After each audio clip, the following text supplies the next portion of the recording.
Tingnan niyo po yung aming ano, oh, ito, oh. Aming, hindi ko naagapan yung bunga, sayang, oh. Kinain ng bug ang ating ampalaya. So, ang ginawa ko kahapon, binalot ko siya. Binalot ko yung bunga kahapon. Kasi siya doon. Ayan, ano yan, plastic na nilagay ko. Saka ito, binalot ko siya ng plastic. Pero binalot ko yung plastic pero naka-open dito. Ilalim. Open yung ilalim niya para nakakasingaw yung bunga. Ayan, ang binalot ko. Ayan. Meron pa doon. Ito. Ayan. Binalot ko rin ng buo ng plastic. Para hindi kain ng ano, insekto. Sayang naman, dami na ng bulaklak niya. Ating kalabasa, oh. Malaki na rin. Tinanggal ko na lang ito kahapon. Kasi kinain siya. Hindi ko siya naagapan na ano, balutin. Ayan ang ating mga kalabasa. May bulaklak na yan. Dami siyang bulaklak, oh. Nilagay ko lang dito sa ano nila. Dito. Sa ilalim nito. Ayan. Yung dahon lang. Tapos, nilagyan ko siya ng ano. Alam mo yung ano. Ito. Ito. Nakatulong din ito, eh. Patapa na. Pero yan ano din. Nilagyan ko rin siya ng eggshell sa ilalim. Dinurog yung inano ko. Pino yung eggshell. Tapos lagay sa ilalim dyan. Kaya ilagay niyang kalusok. May mga eggshell sila sa ilalim. Ito naman ang ating okra. Bulaklak na guys. Oh. Ito bulaklak na niya yan. Ito. Ayan, bulaklak na niya na yan. Oh. Malapit na yung mamunga. Ang liit lang niya. Mamunga na. Ayan. Ilan lang yung nabuhay kasi nga ang init ngayon.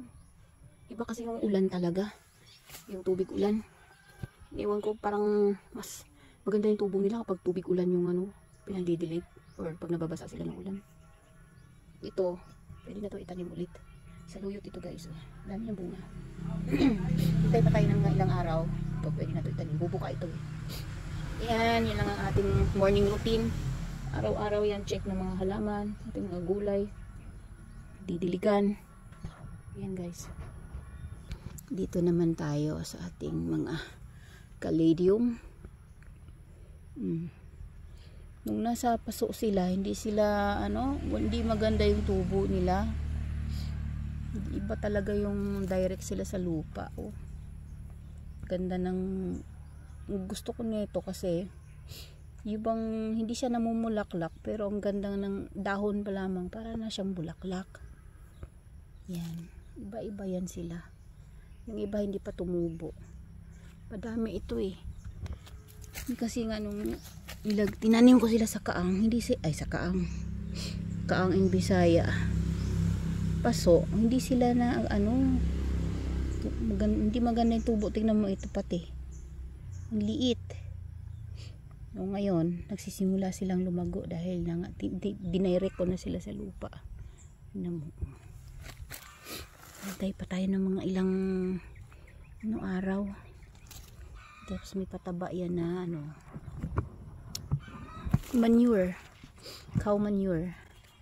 Iba-iba yung mga ano ko, yung caladium. Gabi-gabi. Tawag dyan gabi-gabi. Caladium at asakuan sa Tagalog. Ganda, di ba? Oh, dahon pa lang maganda na, parang siyang bulaklak. Ito, ibaran siya. Oh. Matagal na sila sa paso eh, kaya hindi sila tumubo ng maganda. Kasi nga, ayaw nila ata sa paso. Kasi limitado lang yung ginagalawan nila doon eh. Hindi kagaya dito oh. Kasi yung ugat nila nakakagalaw ng maayos. Yan yung update sa ating mga tanim. Ngayon po ay Linggo, Easter Sunday. Yan. Ayan na. Kahapon, sa Sabado de Gloria, dyan tayo umupo. Mangga po yan na nahiga. Natumbay siya sa bagyong Odette. So, ayan. Good morning sa ating lahat. Ayan ang ating tanim. Magdidilig muna ako ituloy ko yung pagdidilig ko guys. Okay.